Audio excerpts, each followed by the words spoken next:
네, 시작하겠습니다. 국민의힘은 빌공짜 공약이 아니라면 구체적인 계획과 일정을 제시하십시오. 한동훈 위원장이 5.18 정신 헌법 수록에 찬성한다면서도 절차나 시기는 가타부타 말이 없습니다. 심지어 민주당이 말뿐인 여당에게 4월 총선 국민투표를 제안했는데도 국민의힘은 미적거리기만 하고 있습니다. 윤석열 대통령의 대선 공약이었고 한동훈 위원장도 약속했으면서 한정없이 미루기만 하는 이유가 도대체 무엇입니까? 약속을 지킬 마음이 있기는 합니까? 대통령의 약속을 2년이나 지키지 않은 것도 모자라 총선 공약으로 재탕하는 것도 부끄러운 일인데 언제 하겠다는 말조차 없으니 강주 시민과 국민을 기만하려는 작태입니까? 한동훈 위원장의 공약이 빌공짜 공약으로 느껴지는 이유는 이뿐이 아닙니다. 한동훈 위원장은 김포 서울 편입을 경기도 남북 분도와 함께 추진하겠다고 하는데 현실성 없는 공약을 선거 앞두고 꺼낸 것은 진정성을 의심할 수밖에 없습니다.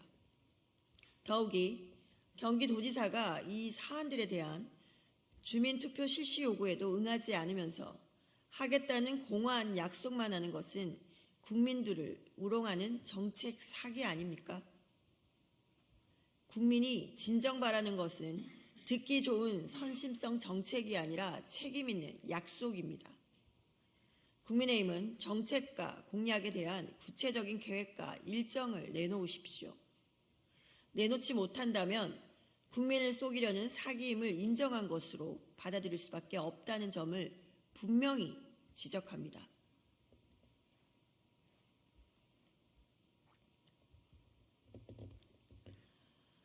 검찰 고소장을 보고도 정부의 책임이 없고 이태원 참사 특별법이 정쟁이라고 우깁니까?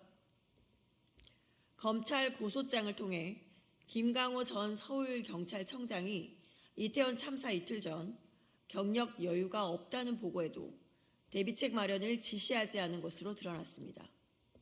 심지어 김 전 청장은 참사 당일 삼각지역 인근에 배치되어 있던 기동대를 투입할 수 있었지만 이태원 일대 상황을 다시 살피지 않은 채 기동대를 해산해 버렸습니다.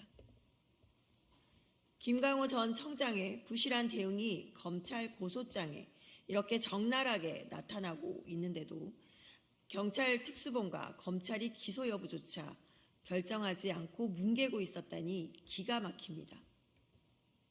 대체 윤석열 정부는 누구를 위한 정부이고 누구를 위한 경찰과 검찰인지 유가족과 국민은 억장이 무너집니다.